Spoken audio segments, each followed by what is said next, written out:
नमस्कार, अभी तक खबरों को लेकर मैं हूं आपके साथ ऋचा चन्ना। इन खबरों को जानेंगे विस्तार से, लेकिन सबसे पहले नजर अभी तक की सुर्खियों पर।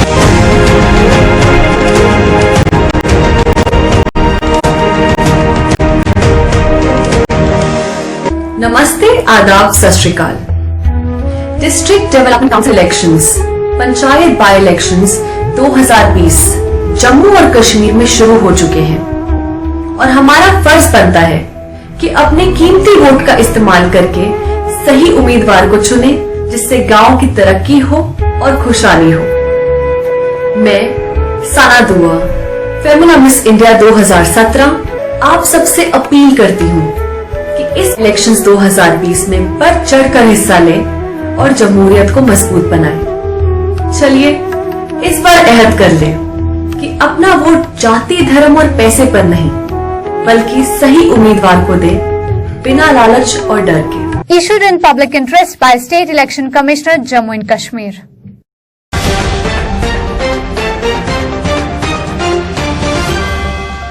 किसानों के समर्थन में कई संगठन जम्मू से दिल्ली के लिए हुए रवाना। कृषि बिल को बताया किसानों के प्रति साजिश।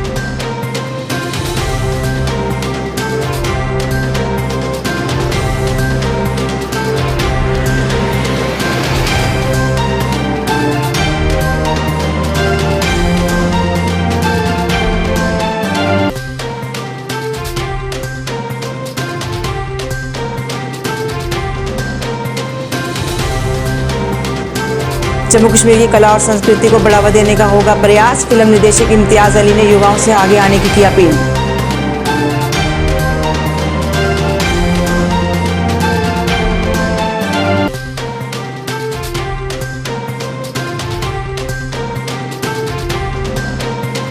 वेतन देने की मांग को लेकर फॉरेस्ट कॉर्पोरेशन एम्प्लॉय यूनियन ने जम्मू और भद्रवाह में भी किया प्रदर्शन। कहा जल्द वेतन दे सरकार।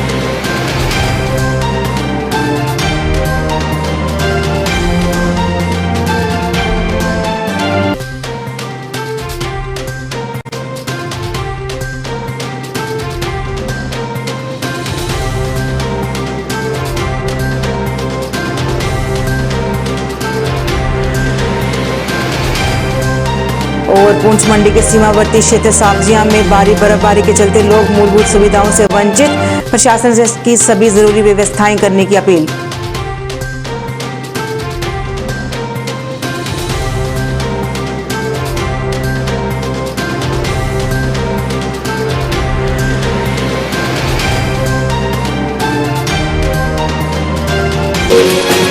अब समाचार विस्तार से। किसानों के समर्थन में कई संगठनों के प्रतिनिधि दिल्ली के लिए रवाना हुए, जहां ये किसानों के आंदोलन को समर्थन देंगे। इस दौरान उन्होंने प्रदर्शन भी किया और इस कृषि बिल को किसानों के प्रति साजिश बताया। उन्होंने कहा कि ये बिल लाकर सरकार कुछ बड़े लोगों को फायदा देना चाहती है, लेकिन ये बिल किसानों के हित में नहीं है। उन्होंने इस बिल को जल्द वापस लेने की मांग की और कहा कि जब तक किसानों की मांग पूरी नहीं होती वो इसका समर्थन करेंगे। किसान एकता जिंदाबाद। काले कानून वापस लो, काले कानून वापस लो। बीजेपी सरकार हाय हाय, बीजेपी सरकार हाय हाय, बीजेपी सरकार हाय हाय। किसान एकता जिंदाबाद। ਦੇ ਨਾਲ ਜੋ ਧੱਕਾ ਸੈਂਟਰ ਗਵਰਨਮੈਂਟ ਨੇ ਕੀਤਾ ਹੈ, ਜੋ 3 ਕਾਨੂੰਨ ਪਾਸ ਕੀਤੇ ਨੇ, ਆਉਣ ਵਾਲੇ ਸਮੇਂ ਵਿੱਚ ਇਹਦਾ ਕੀ ਪ੍ਰਭਾਵ ਰਹੇਗਾ ਔਰ ਇਸ ਦਾ ਨੁਕਸਾਨ ਕਿੰਨਾ ਲੋਕਾਂ ਨੂੰ ਹੋਵੇਗਾ। ਮੈਂ ਤੇ ਰਾਤ ਨੂੰ ਇੱਕ ਗੱਲ ਸੋਚ ਰਿਹਾ ਸਾਂ, ਜਦੋਂ ਮੈਂ ਕਿਸੇ ਗੱਲ ਨੂੰ ਜਦੋਂ ਆਪਾਂ ਸੁਣਦੇ ਹਾਂ, ਵਾਚਦੇ ਹਾਂ, ਤੇ ਸਾਡੀ ਸਮਝ 'ਚ ਇੱਕ ਗੱਲ ਆਉਂਦੀ ਹੈ, ਹਿੰਦੁਸਤਾਨ ਦਾ ਹਰ ਇੱਕ ਬੰਦਾ ਇਹਨਾਂ 3 ਕਾਨੂੰਨਾਂ ਤੋਂ ਪ੍ਰਭਾਵਿਤ ਹੋਏਗਾ। ਕਿਉਂਕਿ ਜਦੋਂ ਕਿਸਾਨ ਤੋਂ ਉਹ ਪੂਰੀ ਪਾਵਰ ਜਿਹੜੀ ਲੈ ਕੇ ਕਿਸਾਨਾਂ ਦੇ ਜਿਹੜੇ ਵੱਡੇ ਅਮੀਰ ਲੋਕ ਨੇ, ਅਡਾਨੀ ਤੇ ਅੰਬਾਨੀ ਵਰਗੇ ਜਿਹੜੇ ਲੋਕ ਨੇ, ਜਦੋਂ ਵੱਡੇ ਸਟੋਰ ਬਣਾਉਣਗੇ, ਉਹਨਾਂ ਸਟੋਰਾਂ ਦੇ ਵਿੱਚ ਉਹ ਸਾਰਾ ਜਿਹੜਾ ਅੰਨਦਾਨਾ ਖਰੀਦ ਕੇ ਉਸ ਤੋਂ ਬਾਅਦ ਉਹ ਸਟੋਰ ਕਰ ਲੈਣਗੇ। ਤੇ ਤੁਸੀਂ ਅੱਜ ਵੀ ਜਾਣਦੇ ਹੋ ਕਿ ਹਿੰਦੁਸਤਾਨ ਦੇ ਅੰਦਰ ਆਲੂ ਹੋ ਗਏ, ਪਿਆਜ਼ ਹੋ ਗਏ, ਜਦੋਂ ਇਹ ਲੋਕ ਸਟੋਰ ਕਰ ਲੈਂਦੇ ਨੇ, ਜਿਸ ਵਕਤ ਉਹਦੀ ਕੀਮਤ ਮਾਰਕੀਟ ਜਦੋਂ ਸ਼ਾਰਟੇਜ ਹੋ ਜਾਂਦੀ ਹੈ ਤੇ ਜਦੋਂ ਉਹਦੀ ਕੀਮਤ ਨੂੰ ਵਧਾ ਕੇ ਫਿਰ ਲੋਕਾਂ ਨੂੰ ਦਿੱਤਾ, ਇਸ ਲਈ 50 ਤੇ 60 ਰੁਪਇਆ ਪਿਆਜ਼ ਵਿਕ ਰਿਹਾ। ਤੇ ਮੈਂ ਪੂਰੇ ਹਿੰਦੁਸਤਾਨ ਵਾਸੀਆਂ ਨੂੰ ਇੱਕ ਗੱਲ ਕਹਿਣਾ ਚਾਹੁੰਦਾ, ਜਿਨ੍ਹਾਂ ਨੂੰ ਤੁਸੀਂ ਇਹ ਕਿਸਾਨ ਅੰਦੋਲਨ ਕਹਿ ਰਹੇ ਹੋ, ਮੈਂ ਕਹਿੰਦਾ ਇਹ ਜਨ ਦਾ ਅੰਦੋਲਨ ਹੈ ਔਰ ਗਰੀਬਾਂ ਵਾਸਤੇ ਬੜੇ ਘਾਤਕ ਜਿਹੜੇ ਇਹਨਾਂ ਨੇ ਬਿੱਲ ਪਾਸ ਕੀਤੇ ਨੇ। ਆਉਣ ਵਾਲੇ ਸਮੇਂ ਵਿੱਚ मोदी सरकार की एक सोची समझी साजिश है, क्योंकि ਜਿਹੜੇ ਅਮੀਰ ਲੋਕ ਨੇ 3 ਜਾਂ 4% ਨੇ, ਜਿਹੜੇ ਵੱਡੇ ਲੋਕ ਨੇ, ਵੱਡੇ ਘਰਾਣੇ ਨੇ, ਤੇ ਇਹ ਸਰਕਾਰਾਂ ਜਾਣਦੀਆਂ ਨੇ, ਕਿਉਂਕਿ ਅੱਜ ਦੇ ਸਮੇਂ ਵਿੱਚ ਹਿੰਦੁਸਤਾਨ ਦੇ ਅੰਦਰ ਇਲੈਕਸ਼ਨ ਜਿੱਤਣ ਵਾਸਤੇ ਮਨੀ ਪਾਵਰ ਦੀ ਬਹੁਤ ਜ਼ਿਆਦਾ ਜ਼ਰੂਰਤ ਹੈ। ਮਸਲ ਪਾਵਰ ਤੇ ਮਨੀ ਪਾਵਰ ਹਿੰਦੁਸਤਾਨ ਵਿੱਚ ਇਹ ਵਰਤੀ ਜਾਂਦੀ ਹੈ। ਇਸ ਲਈ ਮੋਦੀ ਸਾਹਿਬ ਦੀ ਇੱਕ ਸੋਚ ਹੈ ਕਿ ਵੀ ਇਹ ਜਿਹੜੇ ਵੱਡੇ ਲੋਕ ਨੇ, ਖਾਸ ਕਰਕੇ ਜਿਹੜੇ ਨਜ਼ਦੀਕੀ ਉਹਨਾਂ ਦੇ ਨੇ, ਉਹਨਾਂ ਸਾਰਿਆਂ ਨੂੰ ਉਹ ਮਨੀ ਕਰਕੇ ਪਾਵਰਫੁਲ ਬਣਾ ਰਹੇ ਨੇ। ਉਹ ਸਾਰਾ ਪੈਸਾ ਤਾਂ ਕਿ ਉਹਨਾਂ ਲੋਕਾਂ ਕੋਲ ਡੈਂਪ ਹੋਵੇ, ਕਿਉਂਕਿ ਹੁਣ ਹੋਰ ਕੋਈ ਰਸਤਾ ਰਹਿ ਨਹੀਂ ਸੀ ਗਿਆ ਰਿਹਾਇਸ਼ਾਂ ਵਾਸਤੇ, ਕਿਉਂਕਿ ਤੁਸੀਂ ਦੇਖ ਰਹੇ ਹੋ ਜਿੰਨਾ ਵੀ ਬਿਜ਼ਨਸ ਇਸ ਵਕਤ ਫੇਲ ਹੋ ਰਹੇ ਨੇ ਹਿੰਦੁਸਤਾਨ ਦੇ ਅੰਦਰ, ਉਹਨਾਂ ਨੂੰ ਇੱਕੋ ਇੱਕ ਜਿਹੜਾ ਕਿਸਾਨੀ ਦਾ ਜਿਹੜਾ ਬਿਜ਼ਨਸ ਸੀਗਾ ਵੀ ਜਿਹੜਾ ਇਹ ਫੂਡ ਜਿਹੜਾ ਹੈਗਾ ਉਸ ਨੂੰ ਸਾਰਾ ਇਕੱਠਾ ਕਰਕੇ ਡੰਪ ਕੀਤਾ ਜਾਏ, ਔਰ ਆਉਣ ਵਾਲੇ ਸਮੇਂ ਤੋਂ ਇਸ ਤੋਂ ਵੱਡੇ ਪ੍ਰੋਫਿਟ ਲੈ ਕੇ ਇਹ ਲੋਕ ਫਿਰ ਉਹ ਸਾਰਾ ਨੁਕਸਾਨ ਜਿਹੜਾ ਗਰੀਬਾਂ ਦਾ ਹੋਣਾ ਔਰ ਜਿਹੜਾ ਮਿਡਲ ਕਲਾਸ ਬੰਦਾ ਹੈ ਉਹ ਉਸ ਉੱਤੇ ਇਹਦਾ ਵਜ਼ਨ ਪੈਣਾ ਵਾ। ਤੁਸੀਂ ਸਾਰੇ ਗੱਲ ਸੋਚ ਸਮਝ ਕੇ ਚਲੋ कि हिंदुस्तान का हर बंदा जड़ा इस वास्ते एक जड़े बिल पास होने इन्हां दा नुकसान उन्हां नूं झेलना पैना जी। देश भर में चल रहे किसान आंदोलन के समर्थन में आज पुंछ में भी किसानों ने प्रदर्शन किया। काफी संख्या में किसानों ने नारेबाजी की और नाराजगी जताई।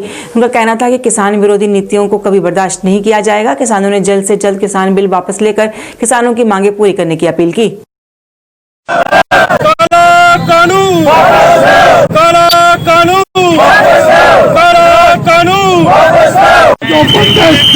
ये भारतीय जनता पार्टी के खिलाफ था, ये बीजेपी की जो पॉलिसियां है ये उनके खिलाफ था।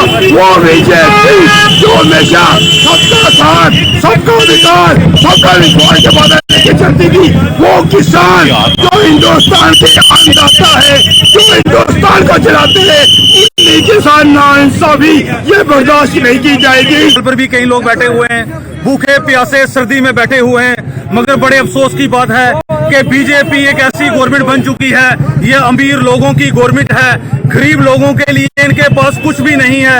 देखिए हमारे फार्मर वो एमएसपी मांग रहे हैं, मैक्सिमम सपोर्ट प्राइस। आपने देखा होगा कि कुछ साल पहले पंजाब में जो प्याज उठाया गया वो 50 पैसे किलो उठाया गया, 1 रुपया किलो भी नहीं इन्होंने खरीदा। जब किसान ये मांग रहे हैं कि हमारा प्याज एक एमएसपी आप उस पे फिक्स करें और हमें जो हमारा धान है, प्याज है, मक्का है, जो भी है उसको उठाए। हमारा ये छोटा सा पुंछ है, यहाँ भी मार्केट जो हमारी किसान भाइयों से जो मक उठाई जाती है, कनक उठाई जाती है या कोई भी चीज उठाई जाती है, उसका कोई रेट नहीं है। धड़ल्ले से यहाँ चोर बाजारी की जाती है और धड़ल्ले से इन लोगों से जो रेट है वो मैक्सिमम रेट पे उठाए जाते हैं। कम से कम रेट हो जाए, यहाँ से एक्सपोर्ट कर कर मोटी होगी, यहाँ का अखरोट हो गया वो जम्मू में सप्लाई करते हैं, यहाँ से ये 80 रुपए या 100 रुपए किलो उठाते हैं, आगे जाकर 500 रुपया किलो बेचते हैं। हमारी सेंट्रल गवर्नमेंट से ये अपील रहेगी जो किसानों की जो डिमांड्स हैं वो जल्द से जल्द पूरी की जाए। इंडिया के लोग यहाँ आए, हम लोग दिल्ली में जाएंगे, पुरअमन तरीके से जाएंगे।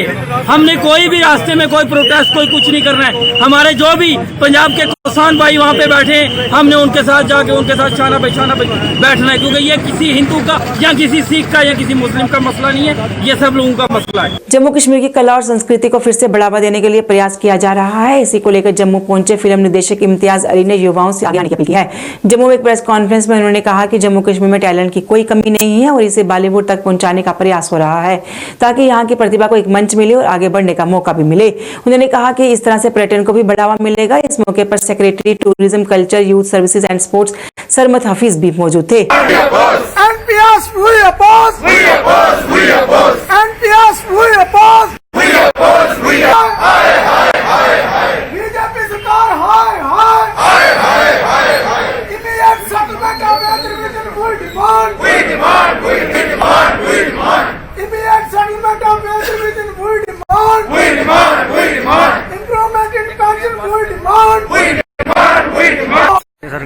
मैं Rakesh Magotra, divisional secretary National Federation of Insurance Field Workers of India. मैं सारे साथियों के साथ मिलके, जिसमें क्लास 1 ऑफिसर्स, हमारे क्लास 3, 4 और क्लास 2 सारे एम्प्लॉइज जो हैं, हम आज प्रोटेस्ट कर रहे हैं and we are demanding, our demands are justified. हमारी जो डिमांड है वो वेज रिवीजन की है। जब 2014 में बीजेपी सरकार आई थी तो उस वक्त के फाइनेंस मिनिस्टर ने ये आश्वासन दिया था कि जो भी सेटलमेंट्स और जो भी रिवीजन होंगी वो ऑन टाइम होंगी, कोई डिले नहीं होगा। बट वो सारे निज़ाम में कोई फ़र्क नहीं महसूस हुआ। 2017 से अगस्त से हमारी पेंडिंग है वेज रिवीजन, अब 2020 भी ख़त्म होने पे आया है। So that demand is still pending. हम चाहते हैं उस पर बातचीत हो, हालांकि इसमें गवर्नमेंट के ऊपर इसका कोई भार नहीं है। जो भी वेज रिवीजन होगा उसका सारा जो फाइनेंशियल जो मीटअप है वो कारपोरेशन ने करना है, life insurance corporation of India ने करना है। कभी गवर्नमेंट ने इसमें कंट्रीब्यूट नहीं किया और ना ही उनका दायित्व है। बट ये एक मतलब एक रिवाज है कि उनसे परमिशन लेनी है और उसमें भी डिले होती है। बाकी जो नेशनल पेंशन स्कीम के लिए हम चाहते हैं कि वो स्क्रैप की जाए और पेंशन जो हमारी है वो लिंक की जाए, जैसे जैसे रिवीजन हो वैसे वैसे। जो आदमी आज से 20 साल पहले एज ए ईडी रिटायर हुआ था उसकी हो सकता है 22,000 रुपये पेंशन हो, और आज के दौरान आज के इस माहौल में कोई भी आदमी 22,000 से सर्वाइव नहीं कर सकता, क्योंकि जैसे एज बढ़ती है वैसे वैसे आपके खर्चे दवाइयों के अदर एक्सपेंडिचर जो है वो डिपेंडेंसी का बढ़ता जाता है। सो वी वांट वो भी जो है वो उसके ऊपर भी बातचीत की जाए और उसको अपडेट इमीडिएटली किया जाए, और हमारी जो वेज रिवीजन है, वेज सेटलमेंट है, वो एट द अर्लीस्ट की जाए without further delay. Otherwise will go for aggressive demonstrations and strikes. वेतन देने की मांग को लेकर फॉरेस्ट कॉर्पोरेशन एम्प्लॉय यूनियन ने प्रदर्शन किया। उनका कहना था कि कई महीनों से उन्हें वेतन नहीं दिया गया है, जिसकी वजह से उनका अपना घर चलाना भी मुश्किल हो रहा है। उन्होंने कहा कि सरकार उनकी मांग को गंभीरता से नहीं ले रही है, जो कि जायज मांग है। उन्होंने उसका वेतन जल्द से जल्द देने की अपील की।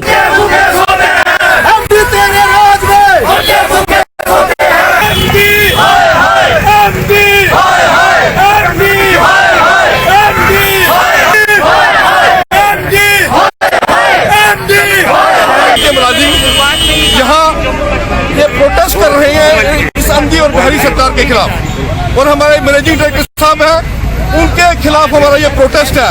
आज हमारी 5वां महीना भी लगने वाला है और हमें सैलरी नहीं मिली है। अभी 1 महीने की सैलरी इन्होंने डाली, जैसे हमें गीक दी है। हम लेफ्टिनेंट गवर्नर साहब से, चीफ सेक्रेटरी साहब से ये अपील करना चाहते हैं कि मुलाजिमों को मजबूर न किया जाए, मुलाजिमों को सड़कों पर न लाया जाए, और फौरी तौर पर जो है हमारा जो है सैलरी जो है डिस्पर्स की जानी चाहिए। और हम ये भी अपील करते हैं कि इस वक्त जो हमारा प्रोटेस्ट यहाँ पे चल रहा है, ठंड में है, कोविड के दौरान भी डिस्टेंस मेंटेन करते हुए हम ये protest through out Jammu province Kashmir में भी ये प्रोटेस्ट चल रहा है। Jammu Kashmir forest corporation employees front द्वारा आज भद्रवाह में भी अपनी मांगों को लेकर प्रदर्शन किया गया। प्रदर्शनकारियों ने नारेबाजी कर अपनी नाराजगी जताई। प्रदर्शनकारियों का कहना था कि पिछले 5 महीने से उन्हें वेतन नहीं मिला है, जिसकी वजह से उन्हें काफी परेशानियों का सामना करना पड़ रहा है। उन्हें जल्द से जल्द उनका लंबित वेतन जारी कर उनकी सभी मांगे पूरा करने की अपील की, और मांगे पूरी न होने पर उग्र प्रदर्शन की चेतावनी भी दी।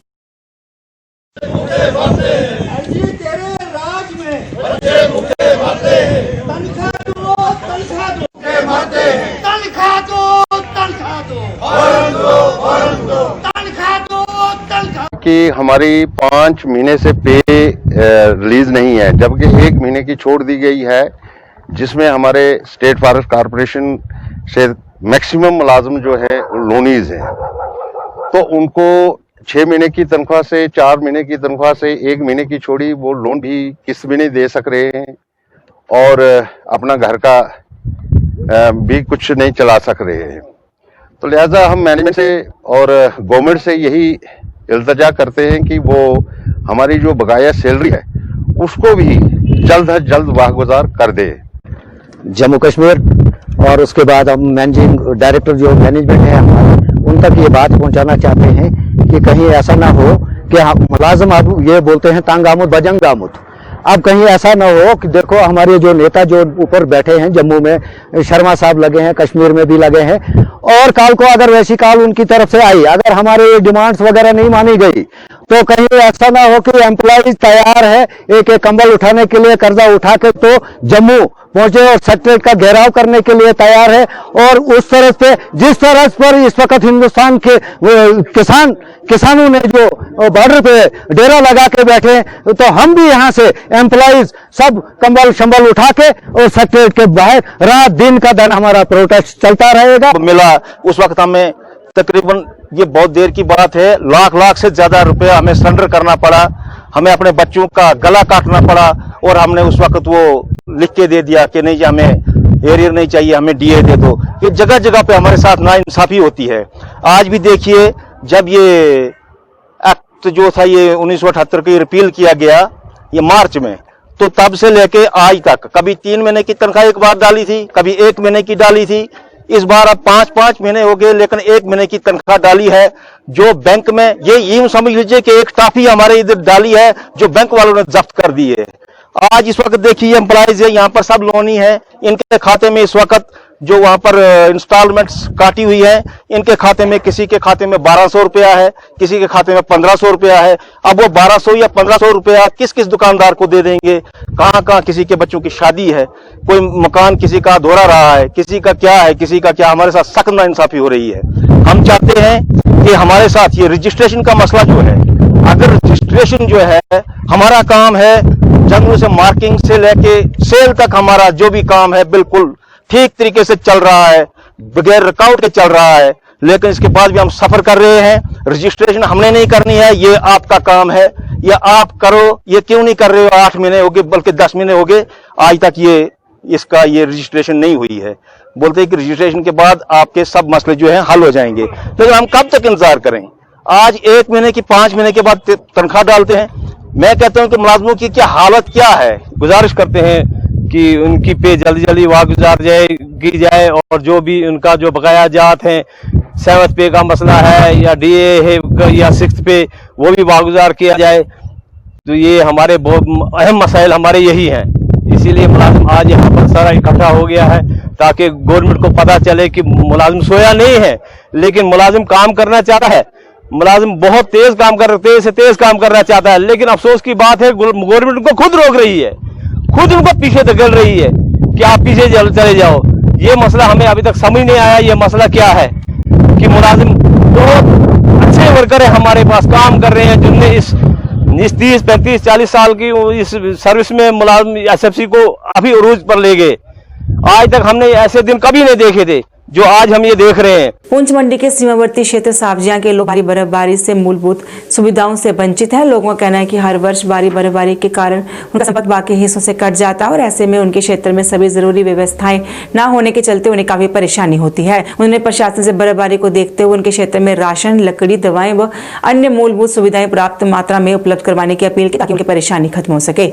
देखो जी, बर्फ का मौसम है इस वक्त, ये काफी हाइट पे है एरिया। यहाँ पे इस वक्त बर्फ जो गिरी है ये बहुत ही जहरीली बर्फ है और बहुत ठंड है। इसमें इंतजामिया की तरफ से कोई भी सहूलत नहीं है। यहाँ पे इस वक्त होना चाहिए था, कोयला होना चाहिए था सब्सिडी रेट पे, लकड़ी का डिपो होना चाहिए था, या रेल का कोयला होना चाहिए था, या मिट्टी का तेल है उसकी कमी है यहाँ पे, वो होना चाहिए था। तो गवर्नमेंट की तरफ से मैं समझूंगा कि कोई भी नहीं के ना के बराबर जो है फैसिलिटी यहाँ पे है।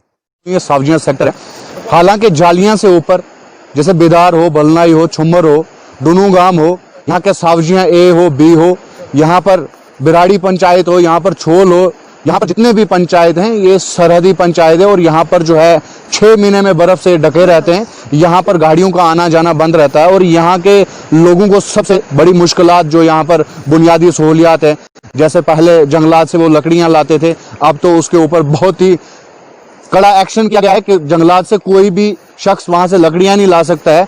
तो अगर वहां से कोई जंगलात से लकड़ियां नहीं ला सकता है तो कम से कम सावजिया के अंदर यहाँ पर इनको लकड़ी का एक डिपो रखना चाहिए, ताकि लोग जो हैं बुनियादी सहूलियात से महरूम ना रहें। और यहाँ के राशन की अगर मैं बात करूं, यहाँ पर 4 पंचायतों पर एक डिपो मुश्तमिल है और यहाँ के लोगों को बहुत परेशानी हो रही है। और यहाँ के लाइट के हवाले से मैं अगर बात करूं, यहाँ पर अगर गलती से बारिश भी हो गई तो यहाँ की लाइट बंद हो जाती है। बर्फ में तो क्या हाल होगा ये तो आप बखूबी कैमरे में देख सकते हैं। और मैं आप मीडिया के माध्यम से ये मैसेज पहुंचाना चाहता हूं कि लोगों को जो बुनियादी सहूलियात है वो यहाँ पर दी जाए, जैसे लाइट है, पानी है और हॉस्पिटल की जितनी भी फैसिलिटीज हैं। यहाँ पर गाड़ियां जो हैं, हॉस्पिटल की एम्बुलेंस हैं, वो अवेलेबल होनी चाहिए और हॉस्पिटल के अंदर जितनी भी मेडिसिन है वो इस टाइम अवेलेबल होनी चाहिए और राशन का यहाँ पर डिपो होना चाहिए और यहाँ पर जो है लकड़ियों का भी डिपो होना चाहिए, ताकि लोग जो है बुनियादी सहूलियात से महरूम ना रहे। बारामूला के कटिया ब्लॉक के लोग सड़क की खस्ता हालत से परेशान है। उनका कहना है कि 2016 में लैंडस्लाइड के चलते सड़क को नुकसान पहुंचा था, लेकिन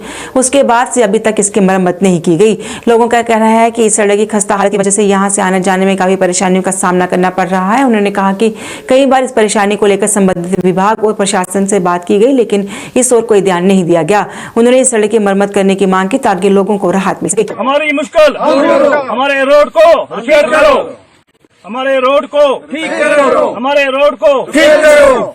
हाय हाय, बारामूला हाय हाय, AEE बारामूला। का बहुत बहुत शुक्रिया। आप यहाँ हमारे इन गरीब आवाम के बीच आए और आपने ये मसला उठाया, इस मसले को हाईलाइट किया, आपका बहुत शुक्रिया।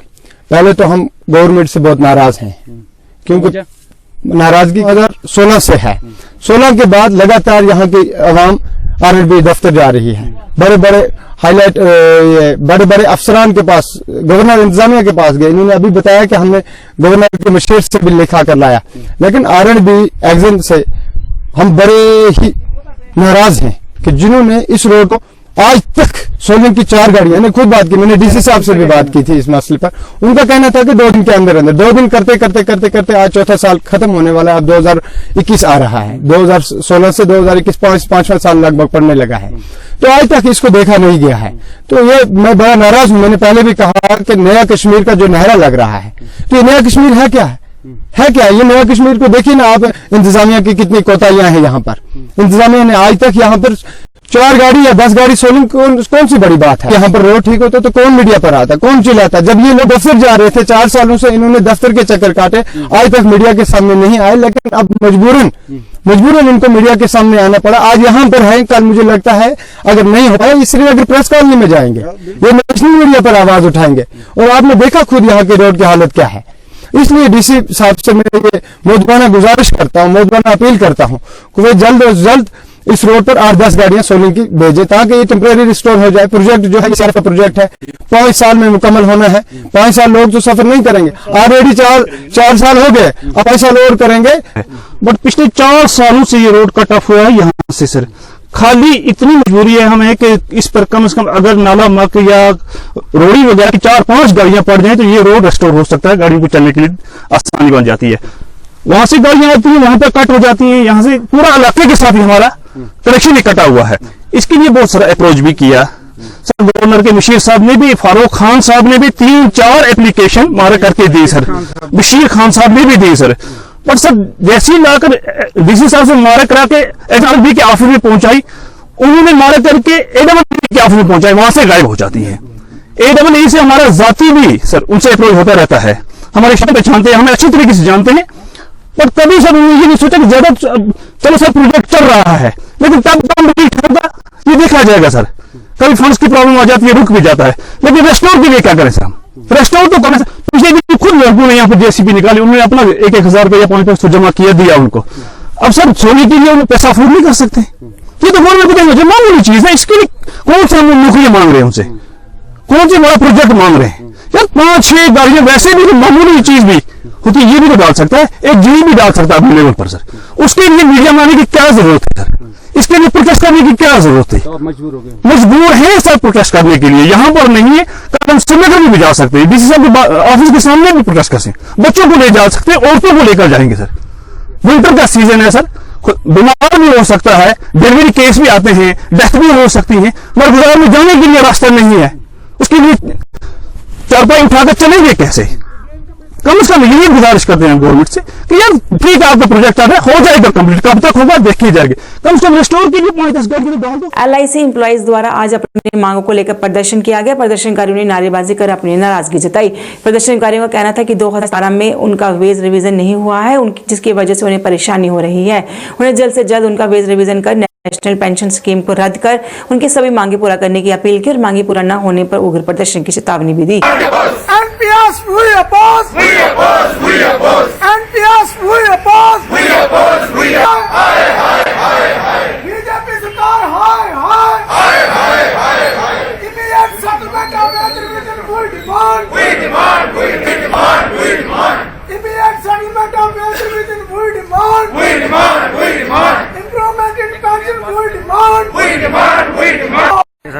मैं Rakesh Magotra, divisional secretary National Federation of Insurance Field Workers of India.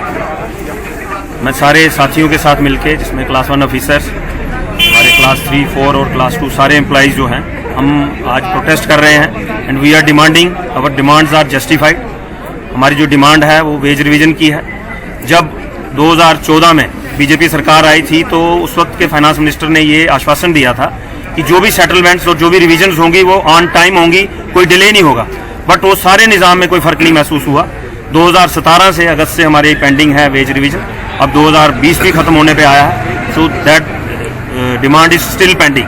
हम चाहते हैं उस पर बातचीत हो, हालांकि इसमें गवर्नमेंट के ऊपर इसका कोई भार नहीं है। जो भी वेज रिवीजन होगा उसका सारा जो फाइनेंशियल जो मीटअप है वो कारपोरेशन ने करना है, life insurance corporation of India ने करना है। कभी गवर्नमेंट ने इसमें कंट्रीब्यूट नहीं किया और ना ही उनका दायित्व है, बट ये एक मतलब एक रिवाज है कि उनसे परमिशन लेनी है और उसमें भी डिले होती है। बाकी नेशनल पेंशन स्कीम के लिए हम चाहते हैं कि वो स्क्रैप की जाए और पेंशन जो हमारी है वो लिंक की जाए। जैसे जैसे रिवीजन होगा, जैसे जो आदमी आज से 20 साल पहले एज ए ईडी रिटायर हुआ था उसकी हो सकता है 22,000 रुपये पेंशन हो, और आज के दौरान आज के इस माहौल में कोई भी आदमी 22,000 से सर्वाइव नहीं कर सकता, क्योंकि जैसे एज बढ़ती है वैसे वैसे आपके खर्चे, दवाइयों के अदर एक्सपेंडिचर जो है वो डिपेंडेंसी का बढ़ता जाता है। सो वी वांट वो भी जो है वो उसके ऊपर भी बातचीत की जाए और उसको अपडेट इमीडिएटली किया जाए, और हमारी जो वेज रिवीजन है, वेज सेटलमेंट है, वो एट द अर्लीस्ट की जाए without further delay. Otherwise will go for aggressive demonstrations and strikes. विकास कार्यों को बढ़ावा देते हुए आज जम्मू के वार्ड नंबर 9 में नालों पर जंगले लगाने के काम की शुरुआत की गई। इस काम की शुरुआत वार्ड के पार्षद सुनीत रैना द्वारा की गई। इस दौरान उनके साथ अन्य गणमान्य लोग भी मौजूद रहे। उनका कहना था कि लोगों की काफी देर से मांग थी, जिसको देखते हुए आज ये काम शुरू करवाया गया है। उन्होंने कहा कि इससे सुरक्षा व्यवस्था भी बनी रहेगी। आज वार्ड नंबर 9 के अंदर जो विभिन्न डेवलपमेंट के कार्य चल रहे हैं, उन्हीं के चलते वार्ड नंबर 9 के अंदर जितने भी विभिन्न जगहों पे जो नाले हैं उनमें वायर मेश, ये जो आपके पीछे दिखाई दे रही है, इसका काम शुरू करवाया हुआ है। ये बिल्कुल सेंट्रियल के ऑपोजिट में हमारे पास नाला पड़ता है, और काफ़ी देर लोगों की ये डिमांड थी कि लोग यहाँ से क्रॉस करके अंदर चले जाते हैं, मोहल्ले के अंदर एंटर करते थे। और मुझे लगता है सिक्योरिटी पॉइंट ऑफ व्यू से ये एक अच्छा जेएमसी की तरफ से एक अच्छा मुझे लगता है कि एक पॉइंट है, और काफ़ी देर से हम लोग इसको उठा रहे थे। और मैं सीटीओ साहब का और जेएमसी का शुक्रिया करना चाहता हूँ कि जिन्होंने ये पुरानी एक लॉन्ग डिमांड जो लोगों की थी ये पूरी हुई है। दो तरह से, एक तो सिक्योरिटी पॉइंट ऑफ व्यू से, और दूसरा जो लोग गंद यहाँ से सीधे नीचे फेंक देते थे, जबकि उसको बाहर निकालने का हमारे पास कोई सोर्स नहीं था। लेकिन अब मुझे लगता है कि कहीं ना कहीं इस ग्रीन मैश की वजह से वो जो लोग नीचे गंद फेंकते थे वो कहीं ना कहीं बंद होगा, और वो जो समस्या बार बार हमें देखने को मिलती थी और हमें जेसीबी लगा के, मशीनरी लगा के वो बार बार निकालना पड़ता था, वो कहीं ना कहीं हमें उन चीज़ों से निजात मिलेगी। और डेवलपमेंट के कार्य जो चल रहे हैं वार्ड नंबर 9 के अंदर, उसी के चलते ये भी एक कार्य था जो काफ़ी देर से पेंडिंग पड़ा हुआ था। मैं एक बार पूरे Jammu municipal corporation, chief transport officer, Jammu municipal commissioner, JMC सबका शुक्रिया करना चाहता हूं कि इन्होंने शॉर्ट नोटिस में ये जो काम था इसे पूर्ण रूप से आज यहाँ पे सुचारू करवाया। अभी तक की खबरें बस इतना ही। मुझे मेरी साइट टीम को दीजिए इजाजत और आप देखते रहिए जेकेसी न्यूज। नमस्कार। खोने लगी हैं खबरें, दम तोड़ने लगे हैं सरोकार, विचारधारा की लड़ाई में गुम हो रही मीडिया की पहचान।